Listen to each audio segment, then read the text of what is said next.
Les plus beaux détours de France avec Xavier Louis. Bonjour à vous. Bonjour Jean-Marie, bonjour à tous. Bon, vous faites le tour du pays, vous nous proposez des événements ou alors des endroits qu'il faut découvrir. Ce matin, on laisse de côté la gastronomie, on se rend dans des parcs zoologiques. Alors Et oui, c'est intéressant aussi parce qu'il y en a quelques-uns de tout à fait passionnants à découvrir dans les villes labellisées plus beaux détours de France.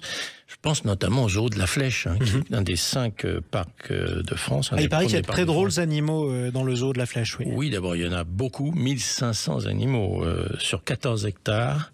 Et alors, il y a une chose assez étonnante à vivre au zoo de la Flèche. Vous louez pour une nuit un lodge, un lodge. Alors, il y a des grandes baies vitrées. Vous êtes dans votre chambre, sur votre lit, et vous avez un ours, par exemple, qui vient taper à la fenêtre. Sans blague. Ah oui, non, c'est dangereux, non? C'est assez. Non, c'est bien protégé, évidemment. Bon. Mais vous êtes vraiment au milieu des animaux sauvages. Au zoo de la Flèche. Au zoo de la Flèche. En pleine Sarthe. Dans la Sarthe. Incroyable. Ah oui, non, c'est très intéressant à découvrir. Il y a un autre qui est pas très très loin, d'ailleurs, Château-Gontier, dans la Mayenne. Alors, ça s'appelle le refuge de l'Arche. Refuge parce qu'effectivement, c'est un parc animalier qui a pris l'habitude de recueillir des animaux.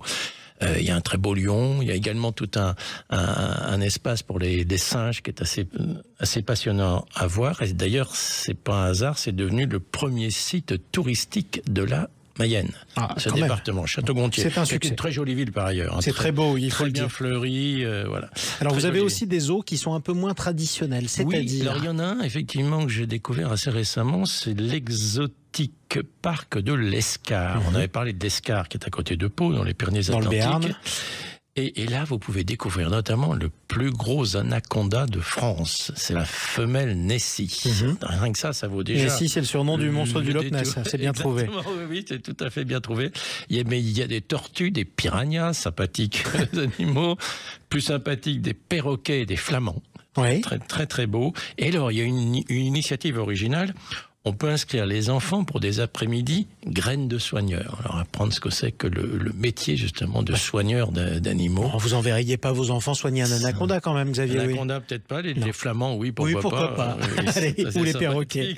C'est drôle toujours. Quelque chose de très original que vous nous conseillez par ailleurs, un parc animalier. Parce que là c'est un spectacle carrément, c'est un spectacle dans le bon sens du terme d'animaux à Chauvigny dans la Vienne. Tu as parlé de Chauvigny, ça s'appelle les géants du ciel. Et alors, en fait, c'est des faucons, des aigles, des chouettes.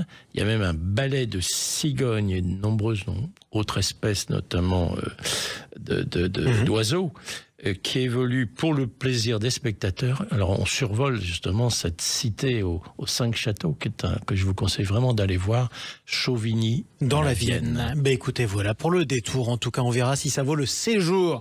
Merci à vous, mon cher Xavier Louis. Je rappelle que le guide Les 100 plus beaux détours de France, c'est édité par Michelin.